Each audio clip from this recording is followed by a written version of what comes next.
সিনেমার শুরুতে আমরা একটি গ্রহ দেখতে পাই। সেটা ছিল পৃথিবীর কাছের একটি গ্রহ। সেখান থেকে পৃথিবীতে চলে আসে একটি এলিয়েন। এলিয়েনটি এমন স্থানে এসে পড়ে, সেখানে শুধু ধুধু মরুভূমি, নেই কোনো লোকজন, নেই কোনো বসতি। তার পরনে ছিল না কোনো কাপড়, কিন্তু তার গলায় ঝুলানো ছিল ফিরে যাওয়ার রিমোট, যেটা না হলে সে ফিরে যেতে পারবে না। সে একটু দূরে রেল লাইনের পাশ দিয়ে মধ্যবয়সী এক লোককে হেঁটে যেতে দেখে। লোকটিও ছেলেটিকে লক্ষ্য করে। ছেলেটি দ্রুত দৌড়ে লোকটির কাছে চলে আসে। মধ্যবয়সী লোকটি দেখতে পায় ছেলেটির গায়ে কোনো কাপড় নেই, শুধুমাত্র তার গলায় ঝুলানো একটি রকেট। ছেলেটি মধ্যবয়সী লোকটির পোশাক এবং তার কাছে থাকা জিনিসপত্রের দিকে অবাক দৃষ্টিতে তাকিয়ে আছে। হঠাৎ লোকটি তার গলায় ঝুলানো থাকা জিনিসটা নিয়ে পালিয়ে যায়। ছেলেটিও তার রিমোটটির জন্য তার পিছু পিছে ছুটতে থাকে, কিন্তু লোকটি দৌড়াতে দৌড়াতে চলন্ত ট্রেনে গিয়ে ওঠে এবং তাকে ধরতে পারে না, কিন্তু তার কাছে থাকা ক্যাসেটটি ধরে নেয়। লোকটি তার চোখে ধুলো দিয়ে পালিয়ে যায়। যেটা চুরি করে নিয়ে গিয়েছে সেটা তার ফিরে যাওয়ার একমাত্র রিমোট। রিমোটটি ছাড়া সে বাড়ি ফিরে যেতে পারবে না। সে জানতো না কোনো ভাষা, ছিল না কোনো বন্ধু। মুভির এই সিনে আমরা একটি মেয়েকে দেখতে পাই, যার নাম ছিল জাগ্গু। জাগ্গু সিনেমা দেখতে অনেক বেশি পছন্দ করত এবং সে বাইসাইকেলে সিনেমা দেখতে যায়। দুর্ভাগ্যক্রমে সেদিন সিনেমার টিকিট সব বিক্রি হয়ে গেছে। পাশেই একজন ব্ল্যাঙ্ক টিকিট বিক্রি করতেছিল, কিন্তু ওই টিকিটটি নেওয়ার জন্য অন্য একটি ছেলে চলে আসে। মেয়েটি টিকিটটি জোর করে নিতে চায়, কিন্তু 40 টাকার টিকিট 100 টাকায় চাওয়ায় মেয়েটি নিতে পারে না। ছেলেটির কাছে অত টাকা ছিল না, তাই ছেলেটিও নিতে পারে না। এরপর ছেলেটি মেয়েটিকে বলে, আমরা দুজনে একটি টিকিট ক্রয় করব। এরপর তারা দুজনের টাকা একত্রে করে, কিন্তু তারপরেও 4 টাকা কম ছিল। টিকিট বিক্রেতা 4 টাকা কম থাকায় তাদেরকে টিকিটটি দেয় না। এরপর মেয়েটি একটি বৃদ্ধের কাছে 4 টাকা ধার চাইতে যায়, কিন্তু দুর্ভাগ্য যে লোকটিও সিনেমা দেখতে এসেছে, কিন্তু টিকিট পায় না। বৃদ্ধ লোকটি বলে, তুমি এখানে দাঁড়াও, আমি টিকিট নিয়ে আসতেছি। মেয়েটি ও ছেলেটি অনেক খুশি হয়ে যায়, কিন্তু মেয়েটি জানতো না যে বৃদ্ধ লোকটি 2 নাম্বারই করবে। লোকটি টিকিট নিয়ে তখন সিনেমা হলের ভিতরের দিকে যাইতেছে। মেয়েটি তখন দৌড়ে গিয়ে আঙ্কেল আঙ্কেল বলে ডাকতে থাকে এবং মেয়েটি বলে যে আমি যে টিকিট নিতে বলছি সেটা আমাকে দাও। বৃদ্ধ লোকটি টিকিট না দেওয়ায় তার আইসক্রিম নিয়ে তারই গায়ে মাখিয়ে দেয়। বৃদ্ধ লোকটি সিকিউরিটি বলে চিৎকার করে এবং সিকিউরিটি তাদেরকে তাড়া করে এবং তারা সেখান থেকে দৌড়ে পালিয়ে যায়।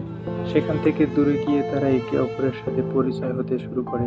মেয়েটি আগে পরিচয় দেয়, আমি জাগ্গু, আমি টিভি প্রোডাকশনে কাজ করি। তারপর ছেলেটি বলে, আমি সরফরাজ, পাকিস্তান এম্বাসিতে কাজ করি। জাগ্গু তার কথা শুনে মন খারাপ করে, কারণ ছেলেটি ছিল মুসলিম। ছেলেটি তার থেকে বিদায় নিয়ে চলে যেতে থাকে এবং মেয়েটি ছেলেটির দিকে তাকিয়েই থাকে। কিছুক্ষণ পর ছেলেটিও ফিরে তাকায়। এরপর মেয়েটি ধর্মকে উপেক্ষা করে ছেলেটির সাথে প্রেমের সম্পর্কে জড়িয়ে পড়ে। ছেলেটিও মেয়েটিকে অনেক ভালোবেসে ফেলে। এরপর দুজনের মধ্যে মধুময় সম্পর্ক গড়ে ওঠে। একসময় জাগ্গু তার পরিবারকে তাদের প্রেমের সম্পর্কের কথা জানায়। জাগ্গুর বাবা মা যখন জানতে পারে ছেলেটি মুসলিম, তখন তারা আর মেনে নেয় না। মেয়েটির বাবা রেগে যায় এবং তাকে কল লাইন কাটতে নিষেধ করে। মেয়েটির বাবা তখন তাপসীকে জানায়। মেয়েটির বাবা তাপসীকে অনেক বিশ্বাস করত, তাপসীকে এতটাই মান্য করত যে দেওয়ালে তার ছবি লাগিয়ে রাখত। এরপর জাগ্গুর বাবা তাপসীর কাছে পৌঁছে যায় এবং তার সাথে কথা বলিয়ে দেয়। তাপসী তখন মেয়েটিকে অনেকভাবে বোঝানোর চেষ্টা করে। তাপসী গণনা করে বলে, দেখো জননী, এ পাকিস্তানি নওজোয়ান, তার নাম সরফরাজ, সে তোমাকে ধোঁকা দিবে, সে তোমাকে ভোগ বিলাস করবে, কিন্তু বিবাহ করবে না। জাগ্গু রেগে গিয়ে লাইন কেটে দেয়। এরপর সেখানে সরফরাজ চলে আসে। জাগ্গু সরফরাজকে জিজ্ঞাসা করতে থাকে, তুমি কি আমাকে সত্যি ভালোবাসো? সরফরাজ বলে হ্যাঁ। জাগ্গু বলে, কালকেই আমাকে বিয়ে করবে। পরের দিন জাগ্গু কনে সেজে সেখানে বসে থাকে এবং সরফরাজের অপেক্ষা করতে থাকে। তার পাশে থাকা মেয়েটিকে ডেকে নিয়ে যায় এবং মেয়েটির কাছে বিড়ালটি তার কাছে রেখে দিয়ে যায়। এরপর একটি লোক সেখানে একটি চিঠি পাঠিয়ে দেয় যে যার কাছে বিড়াল আছে তাকে তুমি চিঠিটা দিবে। চিঠিটা যে তার জন্য নয় সেটা সে বুঝতে পারে না এবং সে মনে করেছে সরফরাজ তাকে চিঠিটা দিয়েছে এবং সেখান থেকে রেগে সে চলে যায়। মেয়েটির বাবাও তাকে বাড়ি থেকে বের করে দেয় এরপর জাগ্গু একটি নিউজ চ্যানেলে কাজ করতে শুরু করে। মেট্রো রেলে জাগ্গু এক আজব লোককে দেখতে পায়। মাথায় পড়েছে ইয়েলো কালার হেলমেট এবং কি যেন বিলি করতেছে। এটা দেখে জাগ্গু ছেলেটির পিছু পিছু চলতে শুরু করে এবং সে ছেলেটির কাছে গিয়ে বসে এবং অবাক দৃষ্টিতে তাকিয়ে আছে এবং তার কাজকর্মগুলো দেখতেছে। মেয়েটি তাকে প্রশ্ন করে, তুমি সবসময় ইয়েলো কালার হেলমেট কেন পরো? ছেলেটি বলে, এটা আমি ট্যাক্সি ড্রাইভারের থেকে শিখেছি। ইয়েলো কালার হেলমেট দূর থেকে দেখা যায়। জাগ্গু ছেলেটির আজব আজব কাজগুলো দেখে অবাক হয় এবং জাগ্গু বসকে গিয়ে ছেলেটির বিষয়ে অনেক কিছু বলে, কিন্তু তার বস এই বিষয়ে কোনো কিছুই শুনতে চায় না এবং তাকে অনেক রাগ দেখায়। এরপর জাগ্গু ছেলেটিকে আবারও দেখতে পায় এবং তার পিছে পিছে যেতে থাকে এবং তার কাজকর্মগুলো লক্ষ্য করতে থাকে। ছেলেটি মন্দিরের ভিতরে গিয়ে দান বাক্স থেকে টাকা চুরি করতেছিল। মন্দিরের লোকজন সেটা দেখতে পায় এবং তাকে মারার জন্য ছুটে আসে। সে দ্রুত তার বাক্স থেকে হনুমানের স্টিকার বের করে তার গালে লাগিয়ে দেয় যাতে তাকে কেউ মারতে না পারে। মেয়েটি এটা দেখে দ্রুত বাইরে থেকে ভিতরে চলে আসে এবং ডান বক্সের মধ্যে মেয়েটির পার্স ঢেলে দেয় এবং মেয়েটি বলে যে সে চুরি করেনি, সে আমার পার্সটি বের করার জন্য ওই রকম করতেছিল। যদি আপনাদের বিশ্বাস না হয় তাহলে আপনাদের দান বাক্সটি খুলে দেখুন। দান বাক্সটি খুলে দেখে ঘটনা সত্য। তারপর তাদেরকে এখান থেকে ছেড়ে দেয়। এরপর মেয়েটি ছেলেটিকে জিজ্ঞেস করে, তুমি তখন গালের মধ্যে স্টিকার লাগালে কেন? ছেলেটি তখন মজা করে বলে, দেওয়ালে লাগালে মুতে না, গালে লাগালে পিটে না। এরপর মেয়েটি তার কলিগকে ভাড়ার টাকার জন্য ফোন করে। এটা শুনে ছেলেটি তার পকেট থেকে টাকা বের করে দেয়। মেয়েটি আবারও তাকে ডাকতে থাকে এবং ছেলেটি বলে, আমার কাছে আর কোনো টাকা নেই। মেয়েটি বলে, টাকার জন্য নয়, তুমি কিভাবে বাড়ি যাবে? ছেলেটি তখন বলে, আমি তো টাকা দিয়ে বাড়ি যেতে পারবো না। মেয়েটি বলে, তুমি খাবে কি? ছেলেটি বলে, আমার খাওয়া দাওয়া নিয়ে টেনশন করতে হয় না, খাওয়া দাওয়া তো সব ফ্রিতে পাওয়া যায়। চলুন আপনাকে দেখিয়ে দিই কিভাবে খাওয়া ফ্রিতে পাওয়া যায়। এরপর সে রাস্তায় থাকা পুলিশকে ডাক দেয় এবং পুলিশকে দেখিয়ে দেখিয়ে দেওয়ালে প্রস্রাব করতে থাকে এবং পুলিশ তাকে ধরে নিয়ে যায়। মেয়েটিও পিছে পিছে থানায় ছুটে যায়। এরপর মেয়েটি ছেলেটির সাথে কথা বলার জন্য ভিতরে ঢুকতে চায়। এরপর পুলিশটি বলে, ছেলে ও মেয়ে একসাথে ভিতরে ঢোকা নিষেধ। এরপর মেয়েটি কিছু টাকা বের করে দেয়, তারপরে ভিতরে ঢুকিয়ে দেয়। এরপর মেয়েটি ছেলেটির ইন্টারভিউ নেওয়ার জন্য প্রস্তুতি গ্রহণ করে এবং তাকে জিজ্ঞাসা করতে থাকে, তোমার নাম কি, তুমি কি করো, তুমি কোথা থেকে এসেছো? ছেলেটি বলে, আমার নাম নেই, কিন্তু লোকজন আমাকে পিকে বলে ডাকে, আর আমি এসেছি চাঁদের দেশ থেকে। মেয়েটি ছেলেটির আজব আজব ভঙ্গিমা দেখে ভয় পেয়ে যায় এবং সে বাহির হওয়ার জন্য চিৎকার করতে থাকে। মেয়েটি ছেলেটির কোনো কথাই বিশ্বাস করে না। ছেলেটি বলে, আমাদের ওখানে সবাই উলঙ্গ হয়ে ঘুরে বেড়ায়, কেউ কোনো পোশাক পরে না। মেয়েটিকে তখন সে সব খুলে বলতে থাকে। মেয়েটি সেখানে বসে তার গল্প শুনতেই থাকে। ছেলেটি বলে, ভোজপুরি ভাষা শিখতে আমার 6 ঘন্টা সময় লাগে। মেয়েটি এটা শুনে অবাক হয়ে যায় যে 6 ঘন্টার মধ্যে তুমি সব ভোজপুরি শিখে গেলে, তুমি আমার সাথে মজা করো। ছেলেটি বলে, আমি কারো হাত ধরলেই ভাষা ট্রান্সফার করে ফেলি। মেয়েটি তখন বলে, তুমি কি ইউএসবি কেবল নাকি? ছেলেটি বলে, কেউ আমাকে হাত ধরতেই দেয় না। এরপর বলে, আমার পোশাক সম্পর্কে জানতে অনেক সময় লেগে গেছে। প্রথমে আমি নাঙ্গা ছিলাম, এরপর ডান্সিং কার থেকে কিছু পোশাক পাই আর সেটাই আমি পরিধান করি, আর এই পোশাক পরা নিয়ে অনেকেই মজা করত। এরপরে আমি বুঝতে শুরু করলাম যে খেলোয়াড়দের পোশাক আলাদা, হিলানেওয়ালাদের পোশাক আলাদা। টাকা সম্বন্ধে আমার কোনো ধারণা ছিল না। এরপর আমি টাকা দিয়ে একজনকে জিনিস ক্রয় করতে দেখি। তারপর আমি ধীরে ধীরে টাকা সম্বন্ধে জানতে পারি। এরপর কিছু টাকা পাই আমি ড্যান্সিং কার থেকে। হঠাৎ সে একটি গাড়ির সাথে ধাক্কা খায়। সে পাগলের মতো করতে থাকে এবং তাকে ডাক্তারের কাছে নিয়ে যাওয়া হয়। ডাক্তার বলে সে অনেক আঘাত পেয়েছে এবং সে তার স্মৃতিশক্তি ভুলে গেছে। এরপর লোকটি তাকে ঘুরতে নিয়ে যায়। গাড়ি চালা অবস্থায় হঠাৎ সে হাঁটি তার চিপে ধরে এবং লোকটি তাকে ড্রাইভিং লাইসেন্স দেখায় এবং তাকে বলতে থাকে যে আমি গাড়ি চালাতে পারি, আমার ড্রাইভিং লাইসেন্স আছে। সে তার কথা না শুনে সে একটি মেয়ের দিকে তাকিয়েছিল এবং গাড়ি থেকে নেমে দৌড়ে যেয়ে মেয়েটির হাত ধরে। অনেকের হাত ধরে সে ভাষা ট্রান্সফার করতে চায় কিন্তু তাদের জন্য পারে না। এরপর তাকে একটি বিয়ে বাড়িতে নিয়ে যাওয়া হয়। সে দেখতে পেল ছেলেটি মেয়েটির হাত ধরে ঘুরতেছে। সে ভাবে এই মেয়েটির হাত ধরলে বোধহয় আর কিছু বলবে না, তাই সে দৌড়ে যেয়ে মেয়েটির হাত ধরে টানাটানি করতে থাকে। এটা করার জন্য সেখানে থাকা সকলেই তাকে পেটাতে শুরু করে এবং তার ভাই তাকে বাঁচিয়ে নেয়। তার ভাই মনে করেছে তার বোধহয় মেয়েদের প্রতি অনেক নেশা, তাই সে একটি পতিতালয়ে নিয়ে যায় তাকে। সে সেখানে গিয়ে চারদিকে দেখছিল। এরপর মেয়েটির কাছে গিয়ে সে সারা রাত মেয়েটির হাত ধরে বসে থাকে এবং ভাষা ট্রান্সফার করতে থাকে। ভাষা ট্রান্সফারের পর তার ভাইকে সে বলে যে ভাইয়া আমাকে সেখানে নিয়ে চলো।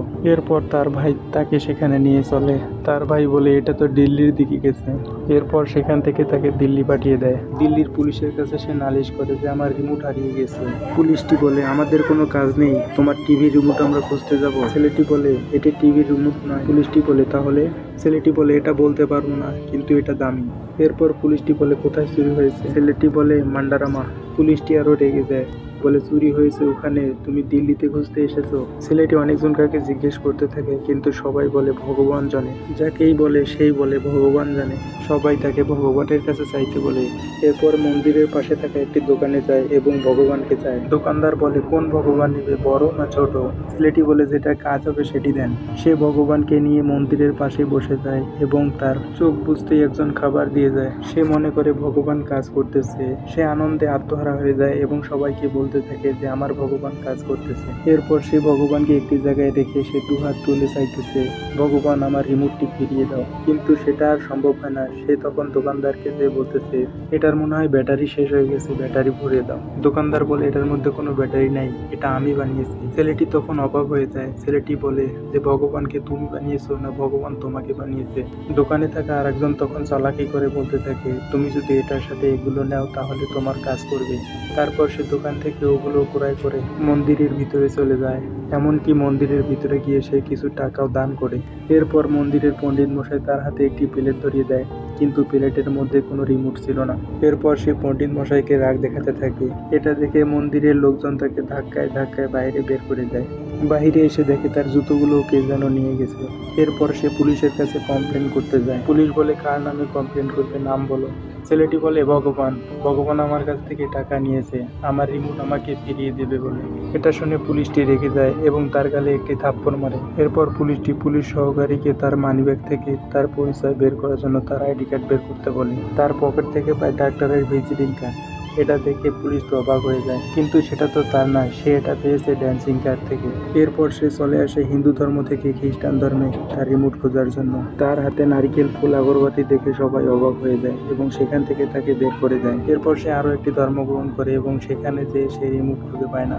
সে লোকমুখে যে ধর্মের কথা শুনে সে ধর্মই সে অনুসরণ করতে থাকে, কিন্তু কোনোভাবেই সে তার রিমোটটি খুঁজে পায় না। সে একটির পর একটি ধর্ম পরিবর্তন করতেই থাকে। সে তার রিমোটটির জন্য জীবনের মায়া ত্যাগ করে, কেননা সে রিমোটটি না হলে সে তো আর ফিরে যেতে পারবে না। সবশেষে সে একটি মূর্তির ঘরে ঢুকে পড়ে এবং সেখানে সে আর্তনাদ করতে থাকে। সে তার রিমোটটির জন্য পাগল প্রায় হয়ে যায়। সে মূর্তির ঘরে ঢুকে করুণভাবে কান্না করতে থাকে এবং তার রিমোটটি ফিরিয়ে দিতে বলে। সে তার রিমোট খুঁজে না পেয়ে সে বিভিন্ন ধরনের প্রচারণা শুরু করে দেয়। অবশেষে সে তার রিমোটটি দেখতে পায়। তার এই রিমোট দ্বারা একটি ব্যবসা পরিচালনা করা শুরু করেছে। এটা যখন তার বলে দাবি করে তখন তাকে মেরে রাস্তায় ফেলে দেয়। এরপর মেয়েটি তার কথা বিশ্বাস করে এবং তাকে জেল থেকে বাইর করে নিয়ে যায়। এরপর একজন বৃদ্ধ লোক তার বাবার অসুস্থতার কথা বলে টাকা চাইতে আসে। ছেলেটি বৃদ্ধ লোকটির হাতটি ধরেই বুঝে গিয়েছিল সে মিথ্যা কথা বলছে এবং তাকে আরো বেশি করে টাকা দেয়। মেয়েটি বলে লোকটি তোমার কাছে মিথ্যা কথা বলে টাকা নিয়েছে। ছেলেটি বলে আমি জানি, সে রেস্টুরেন্টে তার স্ত্রীকে নিয়ে খেতে এসেছে, তার টাকা শর্ট পড়েছে। এটা বলে ছেলেটি চলে যায়। ছেলেটি মিথ্যা বলছে কিনা সেটা পরীক্ষা করার জন্য মেয়েটি বৃদ্ধটির পিছু পিছু চলে যায় এবং যে দেখে সে একটি রেস্টুরেন্টের ভিতরে ঢুকে। সত্যতা যাচাই করার জন্য সে আরো গভীরে যায়, কিন্তু যে দেখে তার স্ত্রী বসে আছে। এরপর মেয়েটি অবাক হয়ে যায় এবং ভাবতে থাকে ছেলেটি আসলেই সত্য কথা বলেছে, এতক্ষণ থেকে আমাকে যা বলেছে সব সত্য কথা। মেয়েটি সেখান থেকে বের হয়ে আসে, ছেলেটিকে আর খুঁজে পায় না। সে ব্যাগ থেকে তার বিলি করা পেপারটি বের করে এবং তার ঠিকানা খুঁজে পায় এবং সেখানে সে চলে যায় তার কাছে। এরপর মেয়েটি ছেলেটিকে তার বাসায় নিয়ে আসে। তারপর মেয়েটি সকালবেলা ছেলেটিকে আবারও জিজ্ঞেস করতে থাকে, সত্যি কি তোমাদের ওখানকার লোকগুলো উলঙ্গ হয়ে ঘুরে বেড়ায়? ছেলেটি বলে হ্যাঁ।